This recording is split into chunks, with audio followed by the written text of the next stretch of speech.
Mi gente, sean todos bienvenidos. Conectado es especial porque nuestro invitado de hoy, yo no sé cómo lo hace, se lo vamos a preguntar, porque no sé cuál es el rol al que le dedica más tiempo. Lo cierto es que tiene muchísimos cargos actualmente y tiene una gran responsabilidad sobre sus hombros, pero sobre todo, y uno de los puntos más curiosos es la juventud, porque con apenas 35 años, ya para 36 creo, ya no los va a confirmar, está al frente de grandes responsabilidades actualmente. Jean Luis Rodríguez con nosotros, bienvenido a Conectados, Jean Luis. Muchísimas gracias, Leandro, un honor estar aquí en Conectados compartiendo contigo, una persona que siempre he admirado. Gracias. Y que de verdad valoro muchísimo tu trabajo. Muchísimas gracias, para mí es un verdadero honor tus palabras y el permitirnos además recorrer tu vida y tu trayectoria. ¿Cómo está la familia? ¿Cómo está la esposa? Sé que tuvo una intervención hace poquito. Hace poquito se hizo una cirugía de la vista, pero nada muy complejo, gracias a Dios, mucho mejor. Y la familia bien, los niños creciendo. Ahí es que uno se da cuenta que el tiempo pasa rápido. Sí, ¿verdad? Porque yo recuerdo como si fuera ayer, cuando nació mi primer hijo, Sebastián, y ya hoy tiene 9 años de edad. Y pareciera que fue ayer. O sea que el tiempo pasa volando. Es un muy buen hermano. Es una persona que siempre cuando el otro lo necesita, siempre está presente. Está frente a Redivial, estás de subsecretario del Partido Revolucionario Moderno. Jean Luis es papá de 3, ya lo estoy diciendo, me estoy cansando yo. No es conmigo, me estoy cansando yo, pero además eres esposo y además eres cherchero, porque te veo en las redes que eres súper cherchero. Y a los 35 años de edad cualquiera puede decir, bueno, porque tienes juventud, pero es agotador llevar tantos roles. ¿Cuál es la clave para poder atender todas las patas de una mesa y atenderlas efectivamente? Porque fuera de cámara me decías, yo cumplo con todos mis deberes hasta donde yo pueda. A veces uno se agota, hay que ser honesto en esto. Yo pienso que ocultarlo sería mentir y no es justo. Pero yo pienso que la clave está en algo que en la vida yo pienso que todo ser humano tiene que tener, y es la disciplina. La disciplina de uno organizarse, de uno poder de una manera u otra ser efectivo en el día a día. Yo creo mucho en las agendas, en uno planificarse. Yo usualmente tengo hasta 15 días por adelantado de mi agenda organizada. Puede variar un día que otro, pero mis días usualmente empiezan 8 o 9 de la mañana y terminan 8 o 9 de la noche. Pero a nivel laboral, dices tú, o te levantas a las 8 de la mañana. No, a nivel laboral, no. ¿A qué hora te levantas? Que ya estoy en la oficina. Ajá, ¿ves? 6 de la mañana, porque los niños van al colegio, usualmente yo me despido de ellos en la mañana, cada día. Atendiendo específicamente tu pregunta y volviendo hacia allá, es planificación. Yo pienso que si uno se organiza y trata de ser eficiente con el tiempo rinde bastante. Y ahí uno organiza también la familia.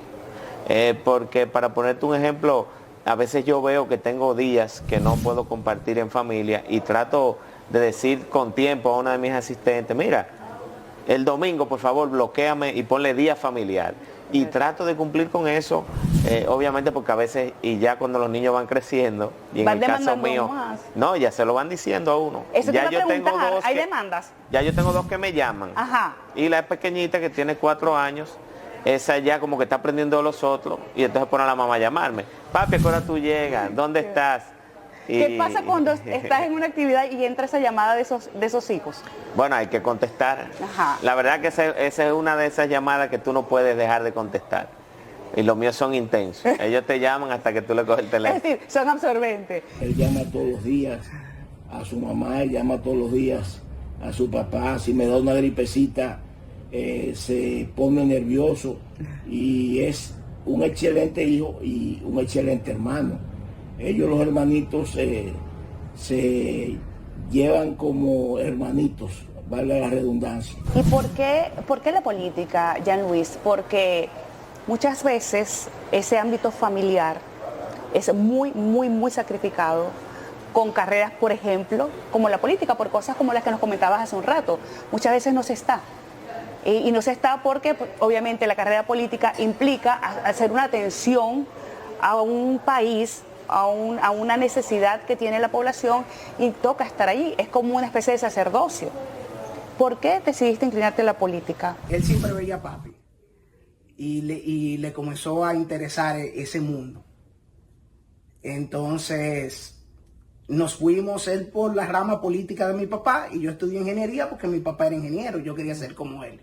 Se puede decir que cada uno empezamos a aprender del padre y de ahí tomamos la decisión.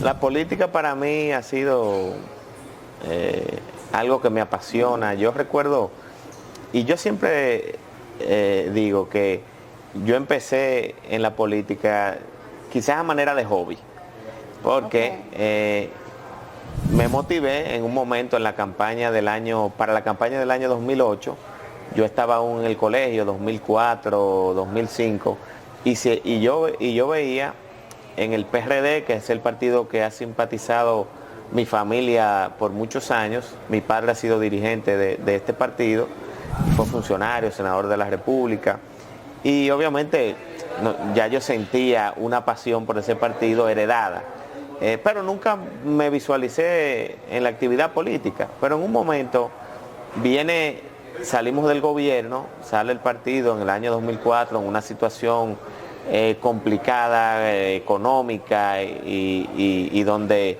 no salimos muy bien en ese momento, y nace ahí una propuesta que parecía innovadora, se veía diferente a lo que era el expresidente Leonel Fernández, que en ese momento ya era el presidente de la República, y veíamos como un aire nuevo en una propuesta fresca que era la del ingeniero Miguel Vargas Maldonado. En ese momento yo recuerdo que surgió una campaña que se llamaba el MVP, que era Miguel Vargas presidente, pero se hizo una vinculación con lo que es el MVP el mejor jugador de Grandes Ligas.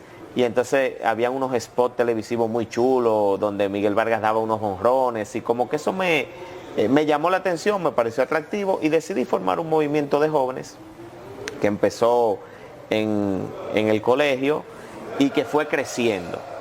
Juntó 300 de sus amigos, hasta moñitas tenían algunos de ellos, de tan jóvenes que eran, y preparó un discurso que yo le hice 2 correcciones, y en las 2 correcciones que yo le hice, él leyendo el discurso, en esas 2 correcciones se equivocó y me dijo: mira papá, en las únicas 2 correcciones que me equivoqué fue en la que tú me corregiste. Hasta el día de hoy está trillando un bello camino. Te voy a atajar allí, porque es que eso no es fácil hacerlo. O sea, esto seguramente venía impulsado por algún tipo de liderazgo que tú tenías en el colegio. ¿Eras líder? Yo pienso que sí, yo siempre fui líder. ¿Y revoltoso? Y revoltoso. Revoltoso. Yo siempre era como del grupo mío, del curso, era siempre como el que animaba, el que siempre los demás muchachos compartían conmigo, hacíamos travesuras juntos. Ajá, por ejemplo, sí. ¿No? Ya vamos, yo te tengo que atajar antes que siga. Bueno, yo recuerdo... La primera que te venga a la mente, por ejemplo. Una travesura de colegio. Bueno, una vez que llevaron le llamaban los peos químicos. Ajá, ¿tú sabes lo que era? Claro. Eso es terrible. Y entonces hay un joven del curso que lo lleva. Y entonces dicen que quién lo va a tirar, el peo químico ahí en el curso, que quién se atrevía a tirarlo. Y yo, pues pasa un rato, nadie se atreve, y digo, démelo a mí. Lo tiro, cuando tiro eso ahí, ya tú sabes, ahí no se dio clase ese día, porque siendo profesores que llegaban, y pasaron como 2 horas de clase, y ahí se abrió una investigación enorme. ¿Y llegaron a ti? Y no, no. Oye, muy solidario los compañeros míos cuando yo lo dije antes de tirarlo, yo dije, yo lo voy a tirar, pero si preguntan quién fue, exacto, aquí nadie. ¿Tú te recuerdas? Llegué a ese consenso y gracias a Dios nadie lo hizo, fueron muy solidarios. Yo recuerdo que después hubo uno que dijo, no, fui yo, y después dijo otro, no, fui yo, y pues dijimos todo que fuimos y no fue nadie. Claro. Y, oye, mira, y yo recuerdo, fue bonito, porque yo recuerdo que creo que hasta uno de los profesores que estaba ahí dijo, no, ya ustedes, miren, estuvo mal el que lo hizo, pero está bien lo que ustedes están haciendo, que se están cuidando entre ustedes. Y sí, siempre he sido, creo que en un sentido medio líder en estos casos de mi infancia, en los deportes. Si me refiero a deporte, le gusta bastante el golf y lo practica, y el basquetbol. Señores, yo estoy fugada. Yo quería un lugar especial, mostrar un lugar especial para Jean Luis. Y vine hasta su casa. Vine hasta su casa y miren. Miren quién está ahí. Su hermano. Giancarlo, me va a mostrar. Giancarlo, ven acá. Rapidito antes que Jean Luis se dé cuenta.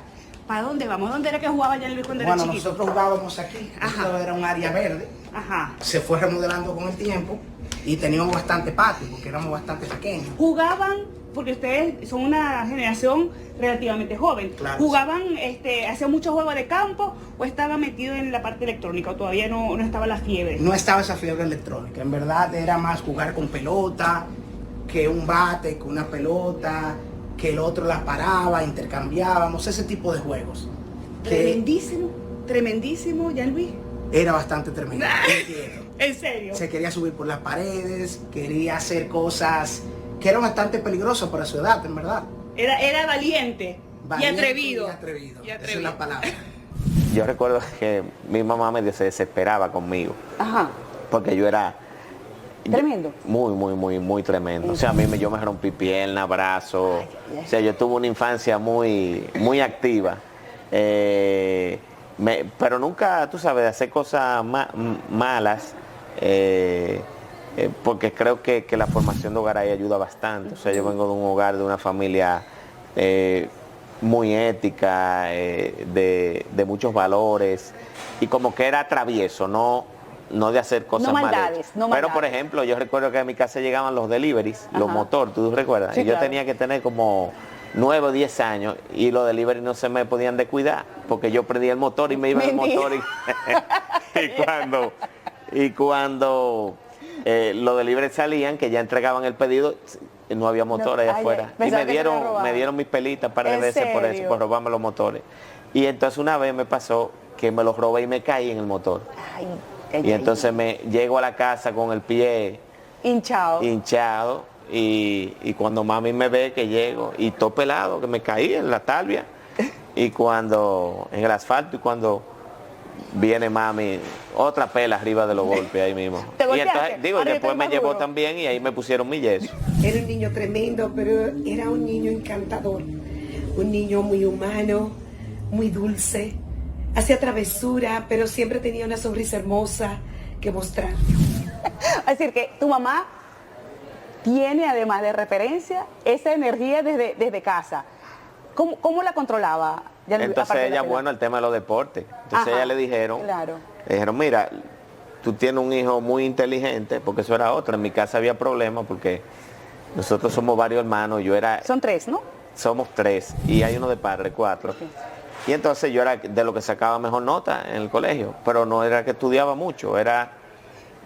tu inteligencia natural. Probablemente. Y entonces mi papá a veces se molestaba. Decía, ese colegio a ti hay que sacarte de ahí, porque yo veo que tú no coges un libro y vives trayendo buena nota. Y la verdad que me iba bien, entonces mi mamá decía, con la persona que mi mamá conversaba del tema, le decía, mira, lo que pasa, bueno, él es inteligente, pero además es muy activo. Tú tienes que buscarle actividades, aprovechalo, cosas que puedan ayudarlo más a desarrollarse. Jean Luis, cuando era pequeño, era muy quieto. Y yo me recuerdo que él estaba en una escuelita y la profesora me decía, ponlo en alguna actividad más, porque él es sumamente inquieto e inteligente. Ahí me hicieron una agenda, que yo recuerdo, yo creo que de ahí empieza mi agenda, a yo planificarme, porque yo hacía deportes. Yo recuerdo, llegaba del colegio, 1 de la tarde, 2 de la tarde, y ya a las 3 de la tarde yo estaba en el Club Los Prados, que quedaba cerquitita de donde yo vivía, que en la Castellana, aquí en Distrito Nacional, y entonces yo me iba caminando, o me llevaba el chofer o algo, y entonces yo tenía, por ejemplo, de 3 a 4 de la tarde natación, de 4 a 5 basquetbol, de 5 a 6 ajedrez, de 6 a 7, entonces era como diario de 3 a 7 de la noche, y ahí yo volví a la casa. Reventado, entonces, me imagino. No, quedaba energía. No, era intenso. Realmente dice Amado Díaz, que es un diputado de nosotros, tú lo conoces, Amado conoce mi familia de 1000 años. Me dice un día, yo te voy a decir una cosa, Jean Luis, Cuando yo conozco una familia que tienen un hijo que es carpetoso,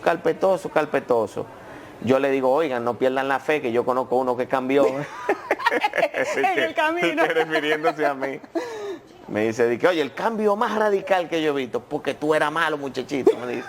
O sea, Bueno, yo era necio. Lo conozco desde que era un niño. Te puedo asegurar que mi mente no registra ningún joven que haya sufrido una transformación tan grande como la de él. Era extremadamente travieso y hoy es un joven ejemplo. Es un joven que experimenta una madurez increíble y ese es Gianluis. Lo cambia, pero lo modificaste, esa energía la utilizaste ahora en lo Así que estás es. haciendo. Es decir, que de una forma u otra fue canalizada para poder hoy estar haciendo el servicio que tú estás haciendo y donde estás. Así es, yo pienso que es así, que hemos podido hoy canalizar esa energía de una manera positiva y esas ganas de hacer cosas, que eso es otra cosa. Tú lees a veces el tema de los signos zodiacales y eso. Ajá. Sí, Yo sí, soy no, Aries, bueno, sí, yo soy claro, Aries, ajá. y el Aries de fuego es el fuego. Y entonces, por ejemplo, dice siempre, mucho tema esto del horóscopo, que los Aries se aburren de hacer lo mismo. Y es verdad, a mí siempre me pasaba eso. Tú, por ejemplo, un deporte, Eso también es de los millennials. y tan bueno, entonces tengo Está algo, cruzado, tengo está algo cruzado. ahí también de millennial, que yo, por ejemplo, en la misma actividad política, si yo estaba realizando en un momento una inscripción de jóvenes, que esto, que aquello, entonces ya yo quería al poco tiempo cambiar y hacer que si algo a través de las redes sociales, y me pasa en el gobierno también. O sea, cuando yo asumo, para ponerte un ejemplo, un tema de una de mis instituciones, me voy como aburriendo y quiero innovar, y no me canso de innovar. O sea, eso es algo muy innato que yo tengo. Y entiendes que eso te ha ayudado, además a poder... Creo que sí, que me ha impulsar ayudado la bastante, creatividad. porque tengo que ser muy creativo, como tú lo has dicho, y superarme a mí mismo. Yo me reto, eso es algo también que lo he tenido desde muy joven, que no me siento satisfecho con que las cosas ya simple y llanamente estén bien, que se queden como están, sino que siempre estoy tratando de mejorar y de innovar. Es un ejemplo para nosotros los que estamos quizás comenzando propiamente ya en la vida pública dentro del Partido Revolucionario Moderno, de seguir esos pasos, de trabajar con esa eficiencia, con esa disciplina que él siempre ha proyectado. ¿Crees que eso impulsó además esa iniciativa tuya a los 17 años de crear este movimiento a favor de Miguel Vargas? Y dime, ¿qué dijo tu familia? Porque tu papá, con una trayectoria política, hay padres que al conocer el camino y ver que los hijos empiezan a caminar por esos predios que sabemos que a lo mejor tienen sus espinas, dicen, epa, alerta. ¿Cuál fue la reacción de tus padres? Bueno, mira, mi papá no quería. Y si mi papá no quería, imagínate mi mamá. Porque mi mamá ha sufrido lo que es la actividad política, que es muy difícil, ya con mi papá. Y ella me decía, yo he visto a tu papá pasar por mucho, yo no quiero un hijo mío pasar por lo que tu papá ha pasado. Yo le dije a mi hijo, tantas carreras que hay, ¿por qué política, por favor? Es que a mí la política no me gusta, porque yo oí a alguien una vez decir que la política era buena cara y mala fe. Y yo digo, pero yo no podría estar nunca en algo así. Y realmente nadie quería. Mi papá me decía, tú eres muy emprendedor, a ti te gustan los negocios. Y es verdad, ya yo jovencito era muy creativo con temas de los negocios. Yo recuerdo que en el colegio, yo por ejemplo compraba equipos de música de carro y eso por internet y lo vendía. O sea, siempre tuve como esa venita de hacer... De comerciante, empresario. Medio comerciante, empresario. Y mi papá me decía, pero dedícate a eso, que yo te voy a apoyar. Bueno, pero empecé ahí en la política y yo recuerdo que se creó algo en mí que todavía lo mantengo y es lo que probablemente me ayuda o me impulsa a yo tratar de hacer las cosas bien y desde las posiciones que uno pueda ocupar poder aportar. Y fue que me salí de un poco de la burbuja de ser de una familia clase media, media alta, acomodada, y empezar a ver la realidad social del país en el que nosotros vivimos. Cuando yo veía a la mayoría de mis amigos, ya 2 años después de yo hacer política, que conocían romana, no la romana, no romana, porque no sé si tú sabes la diferencia. Sí, sí, porque exacto. Cuando tú hablas romana, voy para romana, es a Casa de Campo. Exacto, ¿no? correcto. Entonces, bueno, la romana es la provincia, no es lo mismo. Entonces, No, es esa burbuja, porque claro. Casa de Campo, que quienes han tenido la oportunidad de estar allí saben que es un horizonte, un complejo lindísimo, hermoso, no es Villahermosa, no es Guaymate. Es así. O sea, no son las zonas de escasos recursos, no son los barrios de las romanas. Yo lo que lo aconsejé y le decía que lugares peligrosos, que no se metiera, pero cuando se metía un grupo de la juventud que estaban con él, atrás estaba él. Y cuando yo le decía, te he dicho que no camines por ahí, él dice, pero si yo soy el director y ellos se van adelante o adelante, yo tengo que hacer lo mismo detrás de ellos, porque si no, no sirvo para mandar. Y a mí me marcó mucho mi primer recorrido en lo que es el sur profundo del país, que debí de hacerlo por los años 2006, más o menos, o 2007, Barahona.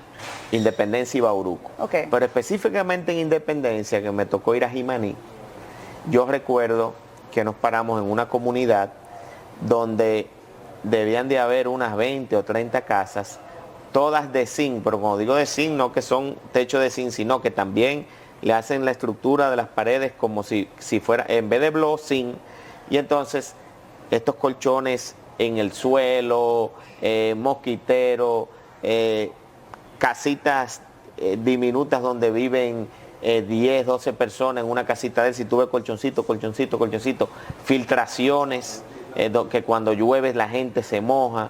Entonces, en mí despertó un sentimiento distinto a lo que yo conocía, porque uno es ajeno a este tipo de situaciones a menos que tú te involucres en una actividad como esta, y no solamente que te involucres, porque hay muchos políticos que no cruzan los peajes, que no van a conocer esa realidad, que no aportan esa realidad.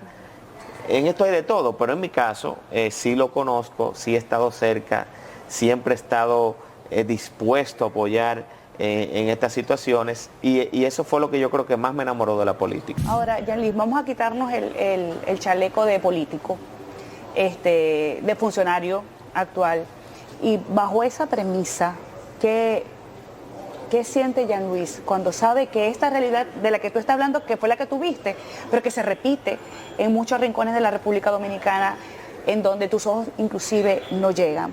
¿Genera eso frustración en el ser humano, y cómo lo transformas si es de esa manera? ¿O qué es lo que genera en ti? Mira, realmente sí es frustrante saber que años pasan, años van y todavía se repiten muchas de estas cosas. Yo pienso que la satisfacción en este caso es individual, aunque parezca egoísta, pero uno sentirse de que desde donde nos ha tocado aportar lo hemos hecho. En mi caso fui legislador, lo hice, como presidente de la juventud lo hemos hecho. Como funcionario público he tratado de vincular mi administración, por ejemplo, en la autoridad portuaria, a un proyecto social, que es el proyecto de muelles pesqueros, que va vinculado a dignificar la vida de los pescadores de la República Dominicana. Y en términos personales, cuando me toca, sobre todo en la provincia que me dio el privilegio de ser diputado, que es el Ceibo, también de contribuir socialmente hablando, también lo hacemos. Yo pienso que si todos aportáramos ese granito de arena, fuéramos más humanitarios, aunque a veces uno se desencanta. Jean Luis Rodríguez es uno de los jóvenes que desde que comencé en el partido, primero en nuestro partido, el Partido Revolucionario Dominicano, y ahora en el PRM, comencé a seguir sus pasos porque fue de los que se la jugó en un momento para ser el presidente de la entonces Juventud Revolucionaria Dominicana. Luego fue creciendo en el partido, asumiendo posiciones importantes, tanto en la campaña del presidente Mejía y luego en la campaña del presidente Luis Abinader, y fue jefe de campaña de la vicepresidenta de la República, Raquel Peña. Y esa carrera que comenzó bien temprano de Jean Luis fue de los, con apenas quizás 20 años, ya estaba en posiciones importantes dentro del Partido Revolucionario Moderno. La juventud, porque tienes apenas 35 años, y digo apenas porque aunque la gente menor pueda pensar que son muchos, no lo es, sobre todo para el área de la política. ¿Ha sido cuesta arriba para Jean Luis poder abrirse el camino? Mira, en la vida nada es fácil, y si hay una palabra que yo he adoptado y cada día la abrazo más, es la resiliencia. Yo pienso que uno tiene que ser persistente en la vida, en todo lo que uno hace, ser, como diríamos un buen dominicano, aguantar, saber aguantar, porque nada es fácil, nada a uno se lo regalan, y no solamente en la política, que es muy difícil, sino en cualquier actividad que un ser humano se involucre, y no le van a regalar nada. Y yo creo que el daño más grande que se hace a un ser humano, y en política mucho más, es pensar que uno todo lo tiene ganado. Oye, qué desencanto muchas veces es tú ver que gente que ha hecho menos trabajo que tú, que ha aportado menos que tú, que logran, por ejemplo, posiciones mejor que tú, ya sea en el partido o en el gobierno, y eso mucha gente lo desmotiva. En mi caso no, me motiva a trabajar más, a seguir avanzando, a seguir empujando, a seguir creciendo. Y yo pienso que eso ha sido para mí lo que mayor éxito me ha dado, porque cuando yo veo mi carrera política desde los 15 años de edad a hoy 35, o sea, yo le he dedicado mucho más de la mitad de mi vida a la actividad política. Es una carrera de quizás más sinsabores que cosas alegres, que cosas que tú puedas decir, como todo en la vida, no todos los días son color de rosa. Entonces esos días oscuros, esos días grises, hay que ser lo suficientemente fuerte para tú seguir avanzando. La verdad es que a mí la política no me gusta, para pena mía, me ha tenido que tocar esto, pero no sé, yo tenía otros planes para él, pero si ese fue el camino que él eligió, pues nada, yo tengo que apoyarlo hasta el final. Junto con toda la juventud de ese momento que se quedó en el PRD, yo ocupaba 2 posiciones internacionales, que era secretario general de la Copal Juvenil y el representante en el Comité Americano de toda América en la Unión Internacional de Juventudes Socialistas. Ambas posiciones el partido envió una carta y me sacó, que la había ganado yo con mucho esfuerzo, porque en ese momento íbamos a eventos internacionales, el partido nunca me pagó un viaje de esos, nunca me dio viáticos, y yo iba a esos foros internacionales, hacía relaciones con los jóvenes, participé en elecciones democráticas en esos foros y gané por votos. Y sin embargo, con una carta el partido me quitó. Y fueron momentos duros y tristes, porque era como donde me quedaban 1 año y medio en una. Además, era mi carrera en esos organismos internacionales, porque un secretario general de Copal Juvenil pudo haber sido presidente de la Copal Juvenil. En la Unión Internacional de Juventudes Socialistas pude haber sido vicepresidente mundial, y quién sabe si hasta presidente mundial. O sea que me troncharon mi carrera internacional en términos de, bueno, cualquier otro dice, dejo la política aquí mismo. Yo seguí trabajando, seguí en esa que no fui despojado de la candidatura al Parlacén. En ese momento era a su vez jefe de campaña de Carolina Mejía, y yo recuerdo que a veces no sentía la gana y la motivación de levantarme de mi cama a yo ir a acompañar a Carolina a los recorridos. Sin embargo, me paraba, y mucha gente a veces me decía, ¿qué te pasa? Te veo como, yo no, cansado, pero no, era golpeado, porque eran golpes políticos, y muchas veces cuando tú querías buscar refugio, por ejemplo, del liderazgo del partido, de gente que tú entendías que iban a estar ahí en ese momento, tú lo que sentías era que te daban la espalda y que te cerraban puertas. Y eso es duro, y eso hay que vivirlo, pero eso te va fortaleciendo. Y yo tenía la convicción, por la forma en que nosotros los desarrollamos, que no iban a fallar, porque el papá no falló. Hay cosas que agradezco de muchos líderes del partido, y es que de las cosas que parecieran negativas, pero que son realidades, y qué bueno escucharlas, me la dijo una vez Hipólito Mejía. Me dijo, mire, ¿usted quiere que le diga una cosa, ahijado? Porque mi hermano es ahijado de él, y él me dice que yo soy su casi ahijado. Dice, ¿usted quiere que le diga una cosa, ahijado? Póngase un traje hecho a la medida, que todo lo que a usted le pase le roce, porque aquí a usted nadie le va a regalar nada, y aquí no se crea que a usted le van a dar duro, prepárese para que le den duro. Y tú lo escuchas y pareciera como que es una advertencia quizás exagerada, pero no, es así. Y por ejemplo, yo soy un aliado incondicional, por ejemplo, de la prensa, de los comunicadores, pero muchas veces uno se siente golpeado también por la prensa, con temas que uno sabe de una manera u otra que no deberían ser abordados de esa manera. ¿Y cómo lo manejas, Jean-Louis? Bueno, trato de relación, mantener una cercanía, y que cuando son gente que uno conoce, decirle, mira, pero esta información no es así, yo entiendo que para la próxima, bueno, estamos a tus órdenes para que tú puedas abordarme.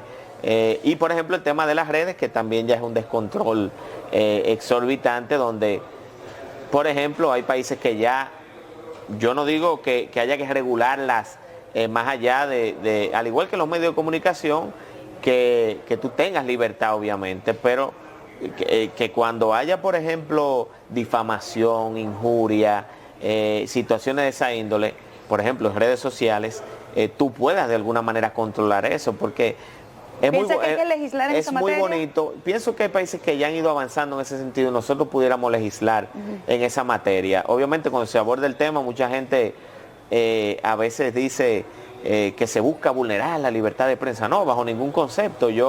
Si hay alguien que cree en la libertad de prensa, que cree en la libre expresión, es quien te está hablando. Ahora, yo no creo en que nadie se merezca, ni nosotros los políticos, ni los comunicadores, ni ningún ciudadano en general, que a través de una red social, por ejemplo, se le difame, se le haga daño, porque es que tenemos familia. Porque pienso que hay tantas cosas, hay traiciones y ese tipo de cosas, y sé que él es un gran ser humano y podría lastimar sus sentimientos. Pero que además en tu momento, o en su momento, tú y tu familia también lo vivieron con el tema de tu papá. Así es. Vi un tuit que tú publicaste en relación con el caso de Berce en ese momento, Jean-Louis. Entonces, tienes la experiencia previa.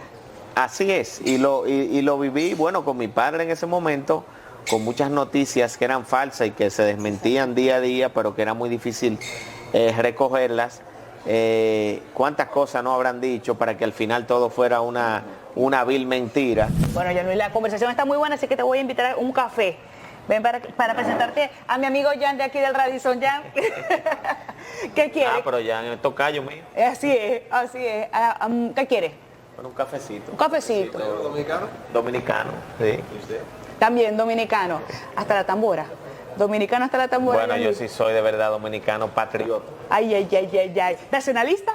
Uy, yo soy dominicano efervescente. Que yo la verdad que amo mi país. Yo soy de esas personas que nunca he pensado de que vivir en otro país. Jamás. No, nunca me pasa por la cabeza. Y cuando duro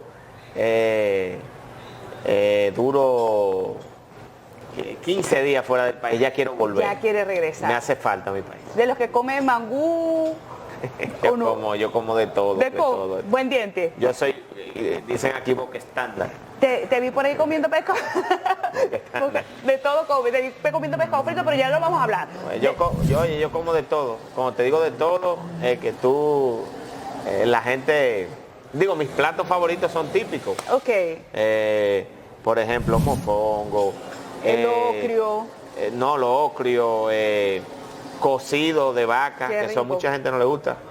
El patimongo. Sí. Que eso es. A ese sí no lo he probado yo, gracias. Eso es patiqui mondongo, un caldo. Ah, no, sí. Y eso a mucha gente no le gusta. Sancocho, asopao. Qué rico. Todo eso yo soy enfermo con. ¿Y lo cocinas? Gracias. ¿Y lo cocinas? No, yo en la cocina lo único que sé es sándwich. Come de todo, pero de verdad que le gusta mucho la comida criolla.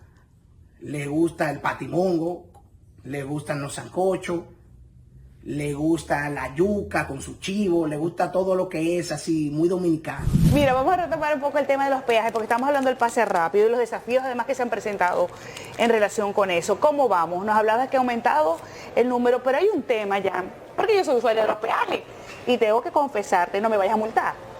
No te vayas a meter conmigo, que como en par de oportunidades me ha tocado meterme por un canal porque no me di cuenta.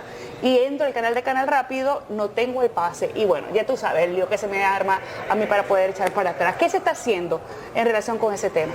Bueno, mira, nosotros hemos tratado de ampliar los canales de distribución de pasos rápidos, no solamente el dispositivo como tal, que la gente lo pueda adquirir, sino también lo que tiene que ver con la recarga.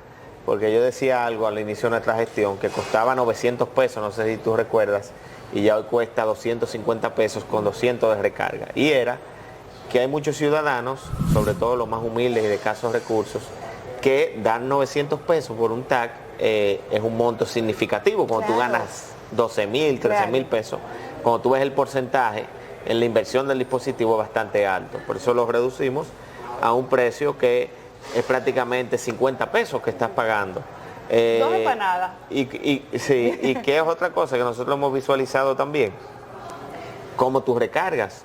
Y ya estamos haciendo alianzas estratégicas, por ejemplo, se hizo ya con el Banco Popular, donde tú vas a poder recargar o en la aplicación de ellos o en las sucursales del Banco Popular, puedes recargar ya en todo pago, a través de WhatsApp, con Carnet también tenemos un número donde puedes recargar. Se lo estamos colocando aquí en la pantalla. A través de la app, de Paso Rápido, que lo puedes descargar tanto en Google Play como en App Store. En ambas ya está disponible la app de Paso Rápido RD Vial, así es que hay que buscarla.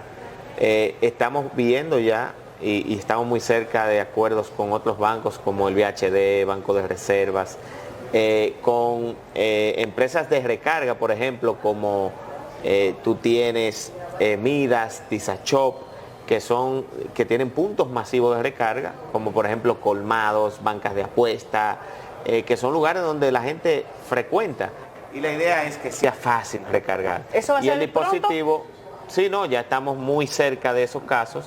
Yo te diría que en menos de un mes ya vamos a estar viendo los resultados del tema de recarga en más de 20.000 comercios a nivel de todo el territorio nacional. Pero también el tema, te decía, del dispositivo lo puedes adquirir en las oficinas de RD Vial, en las estaciones de peaje, está en la mayoría de estaciones de servicio como de combustible, o sea, es bastante accesible el dispositivo y bueno, esto nos ayuda a que, o nos ha ayudado también ya a la fecha en un incremento sustancial, como te decía. Me siento bien, me siento orgulloso cuando yo estoy en un lugar y alguien me llama, oh, ingeniero, lo felicito por el trabajo que está haciendo su hijo. Y ha sido un trabajo maravilloso en una institución. ¿Cuál es el mayor desafío a nivel educativo?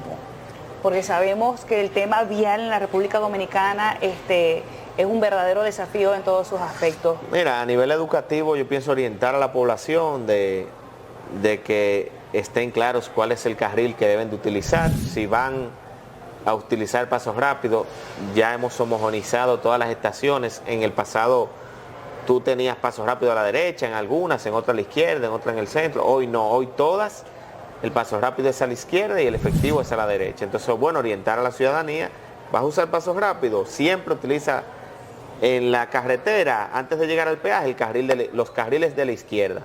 Vas a pagar en efectivo, inclínate a la derecha y vas a llegar y vas a pagar en efectivo. Educar también a los ciudadanos en que tienen que tener saldo, porque muchas veces tenemos el dispositivo, pero llegamos al carril de pasos rápidos y no te queda saldo. Claro. Ya tú lo puedes consultar tanto en el app como en el WhatsApp, sin ningún costo.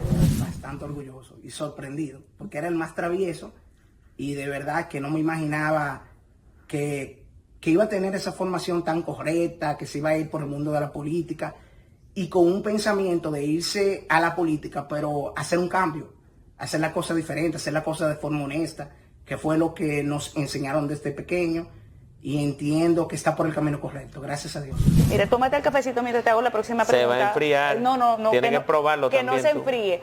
Para quitarte el chaleco de RD Vial y colocarte el de director de aeroportuaria, para que nos comentes un poco, un punto que te confieso que a mí me llamó la atención cuando llegué hace 7 años a este país, porque no hay cosa que más me gusta que el mar y el pescado frito. Y dije, bueno, voy a una isla a bañarme en el mar y a comer pescado frito. Y cuando llego a Santo Domingo, lo que menos me consigo es pescado.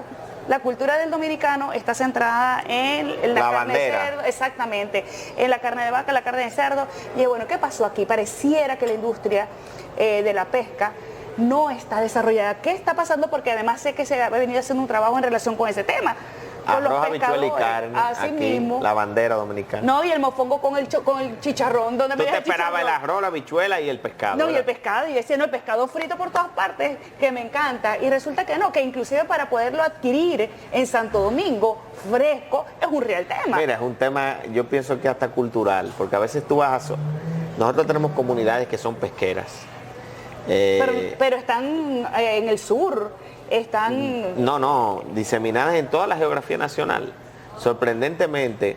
Y ahí es donde nosotros hemos apostado a mejorar y a dignificar a un sector olvidado, que cuando hablamos del mar, los grandes olvidados son los pescadores. Y en República Dominicana tú tienes, por ejemplo, comunidades que ya hemos inaugurado muelles allí, por ejemplo en el este, Boca de Yuma, donde ahí la mayoría de las personas viven de la pesca, pero no tenían un muelle, no tenían las condiciones para hacer su labor de una manera digna.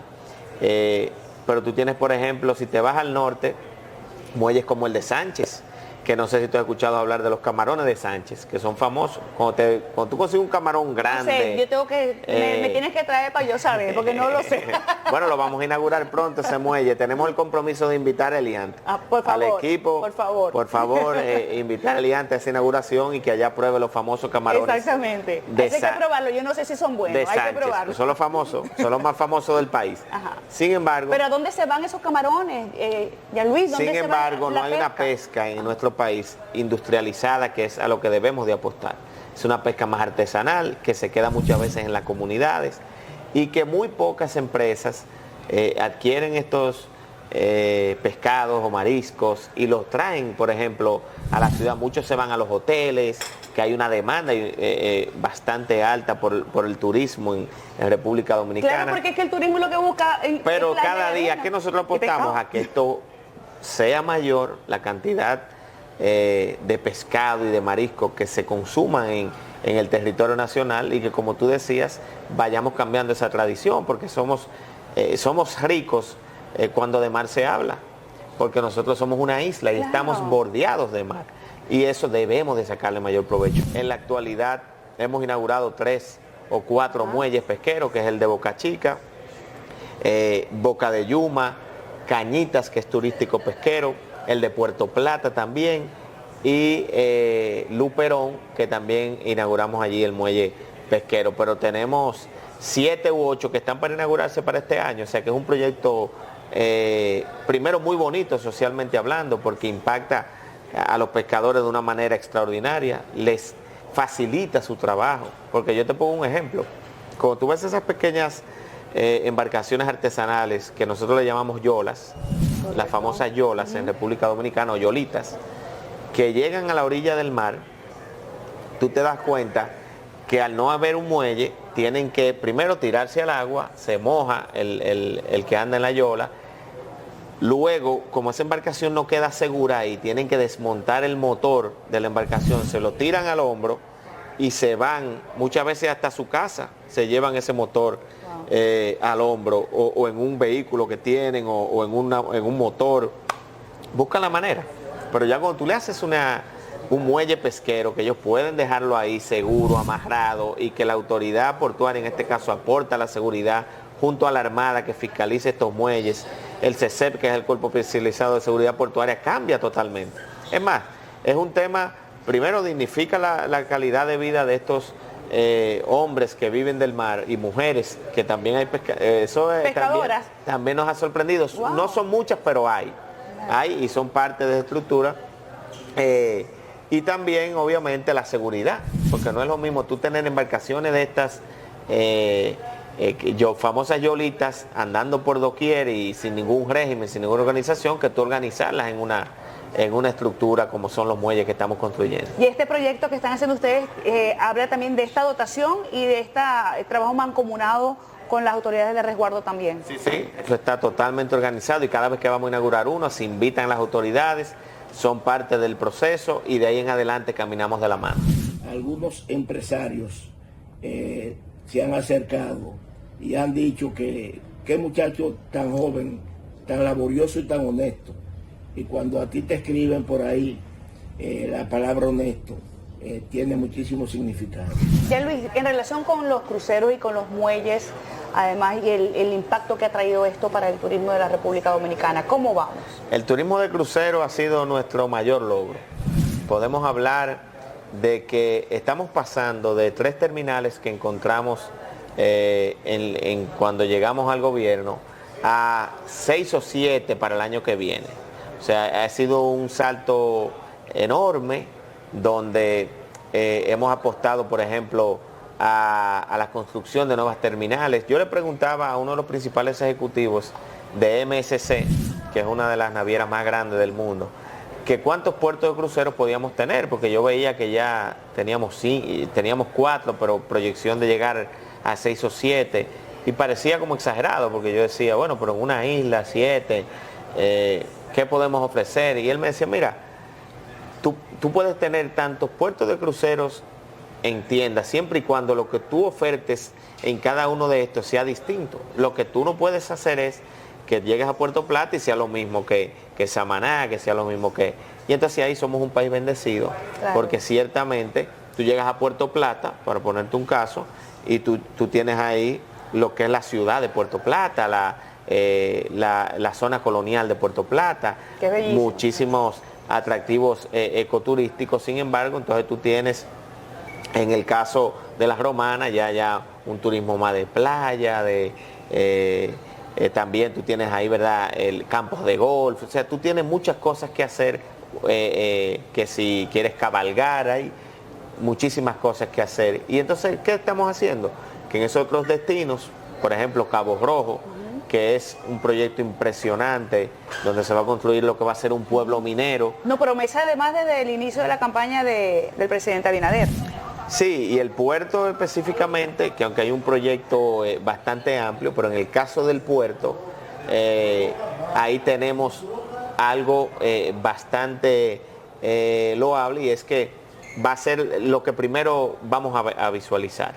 El puerto, ya vamos a estar recibiendo cruceros para diciembre de este año, algo que va a despertar el turismo de Pedernales, y ya tenemos garantizado más de 100.000 pasajeros para el año que viene, y ya, llegando a Cabo Rojo. Ya hay hoteles para poderlos albergar, porque ese es el otro desafío. Bueno, recuerda que estos cruceros... Ah, verdad, la gente no se queda. Exacto. Correcto. Duran una cantidad de horas. Tuvimos hace unos días una mesa de trabajo en Cabo Rojo, donde nosotros pudimos discutir junto a las demás autoridades todos esos detalles para que Cabo Rojo y Pedernales esté perfecto para diciembre, que es cuando vamos a recibir los primeros cruceros, diciembre de este año. Se nos está acabando el tiempo, pero no puedo dejar de preguntarte, ya Luis, porque estamos ya en año preelectoral. ¿Cómo está? Yo quiero que te pongas las manos en el corazón, porque yo quiero que tú me hables de un tema que está sobre el tapete y que la Junta además ha venido tratando muy de cerca, que es el tema de la propaganda electoral, y hemos visto que hay zonas que están tapizadas, y esos candidatos, Jean Luis, tienen todos los colores, incluyendo los colores del PRM. ¿Qué entiendes tú? ¿Qué piensas tú a nivel personal en relación con eso? Le gusta la bachata, el merengue, la música, el buen bailarín, la bandera dominicana. O sea, siento que es muy dominicano, se identifica bastante con el país. La verdad es que cuando tú tienes una cantidad de candidatos que se disputan distintas posiciones, es difícil de controlar eso. Y se animan cada quien a publicitarse, a colocar su propaganda, y más que la mayoría de los partidos están haciendo su escogencia por encuestas, y los candidatos tienen que venderse. Pero evidentemente hay una ley que yo fui parte en el Congreso en su momento de ambas, de lo que fue la modificación a la ley electoral y también lo que es la ley de partidos políticos, que estas leyes tienen sus plazos y tienen sus fechas específicas en que tú puedes hacer las cosas.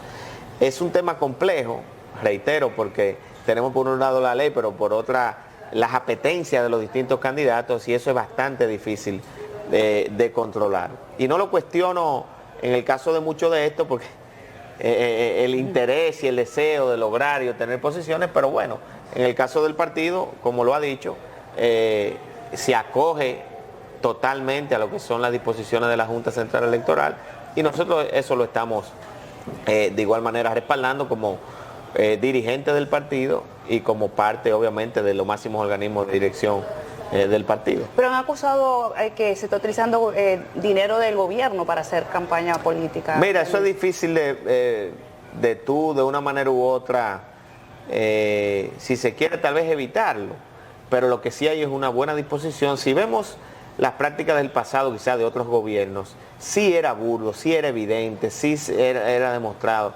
Sin embargo, el presidente ha llegado a extremos, por ejemplo, de congelar la nómina pública, de que no se nombre a nadie, para que se evite comentarios de que se está ingresando personal para ganar adeptos, cosa que no necesariamente es así. Porque si yo necesito, por ejemplo, yo voy a inaugurar un muelle nuevo y tengo que nombrar una seguridad para ese muelle, eso no es por política, eso es por un tema de buen funcionamiento. Y son cosas que habrá que verla también con el presidente en su momento, pero está mandando señales claras a los funcionarios públicos, no hagan campaña, por ejemplo, con recursos del Estado.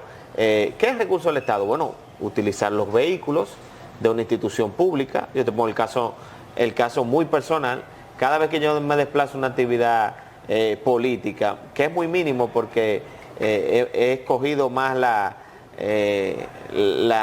disposición de estar más enfocado en mis labores de gobierno, pero cuando lo he hecho, no me movilizo en un vehículo de gobierno, me movilizo en mi vehículo propio.